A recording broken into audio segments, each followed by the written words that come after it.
আসসালামু আলাইকুম। আপনারা সবাই কেমন আছেন? আলহামদুলিল্লাহ আমরা ভালো আছি। আজকে রান্না করতেছি পুঁই শাক, চিংড়ি মাছ দিয়ে পুঁই শাক রান্না করব। শাকটা আমি ধুয়ে কড়াইতে বসাই দিচ্ছি, একটু হালকা একটু ভাপ দিয়ে নেব। আর একটু ভাপ দিয়ে নিলে কিন্তু ভালো লাগে। আর এই যে চিংড়ি মাছ দিয়ে দিব এখান থেকে। চিংড়ি মাছ আমি সুন্দর করে ধুয়ে বেছে রেখে দিচ্ছি। এটা আমি রান্না করব। শাকটা আমার এই যে ভাপ দেওয়া শেষ। এখন আমি শাকটা তেলে দিয়ে দিব। আগে একটু ভাপ দিয়ে নিই, ভাপ দিয়ে নিলে কিন্তু ভালো হয়। দিয়ে দেবো রসুন, দিয়ে দেবো শুকনো মরিচ দিয়েছি 2টা, আর দিয়ে দেবো রসুন কুচি। রসুনটা আমি ছেঁচে দিছি, আপনারা কুচি করেও দিতে পারেন। তেলের মধ্যে দিয়ে একটু ভালো মতো একটু বাদামি কালার করে নিছি। আর এখন দিয়ে দেবো পেঁয়াজ আর কাঁচামরিচ। পেঁয়াজ আর কাঁচামরিচ দিয়ে দেবো। আর এটা খেতে কিন্তু অসাধারণ লাগে। এইভাবে শাকটা রান্না করে খেয়ে দেখবেন, ভালো লাগবে। আর আমাদের ভিডিওটা ভালো লাগলে একটু লাইক শেয়ার দিয়ে দিবেন। দেখেন একটু হালকা ভেজে নিছি। আর দিয়ে দিব চিংড়ি মাছ। চিংড়ি মাছ অল্প পরিমাণে দিয়ে দিব।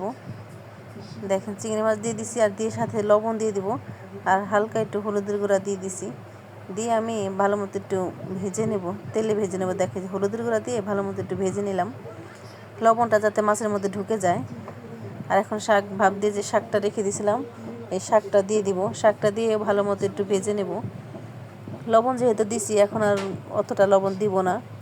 আর এটা খেতে কিন্তু অসাধারণ ছিল, আপনারা এরকম ট্রাই করতে পারেন। আর শাকটা কিন্তু একদম সবুজ সবুজই থাকে, দেখেন।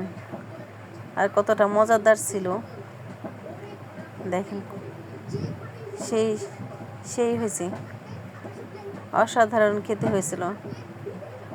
আর ভালো মতো পানিটা আমি ভালো মতো শুকাই নেব। শুকাই দেখেন হয়ে গেছে, একদম পানিটা শুকায় পারফেক্টভাবে হয়ে গেছে। আর এখন ছোলা আজকে রোজা শেষ, ছোলাটা ভুনে নেব। দিয়ে দেবো পেঁয়াজ কুচি, এই যে পেঁয়াজ আর গোল গোল করে মরিচ কাটা হয়েছে কিউট করে, সেগুলো একটু ভেজে নেব। দেখেন আজকে যেহেতু রোজা শেষ, এই জন্যে আজকে বানানো হলো। আর দিয়ে দেবো এখানে একটু আদা পেস্ট দিয়ে দিলাম, এখানে আদা দিলাম। আর দিয়ে দিলাম লবণটা পরিমাণ একটু কম দিছি, যেহেতু লবণ ছোলার মধ্যে দেওয়া আছে। আর ধনিয়ার গুঁড়া দিব, আর দিয়ে দেবো সামান্য একটু হলুদের গুঁড়া দিয়ে এখন আলুটা দিয়ে দিব। আলুটা দিয়ে একটু ভেজে নেব। আলুটা দিয়ে ভেজে নিয়ে দেখেন এই যে, আর এখন দিয়ে দেবো ছোলাটা, এই যে ছোলা দিয়ে ভালো মতো এই যে ভেজে নেব।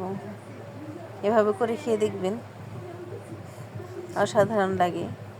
আর দিয়ে দেবো যে ফ্রোজেন করা ধনিয়া পাতা। ধনিয়া পাতা কিন্তু ফ্রোজেন করে রাখলে ভালোই লাগে, যখন তখন দেওয়া যায়। দেখেন কতটা সুন্দর হয়েছে, একদম ঝরঝরে, মাশাআল্লাহ, দেখতে অনেক সুন্দর। আপনারা ভালো থাকবেন, সুস্থ থাকবেন। আল্লাহ হাফেজ।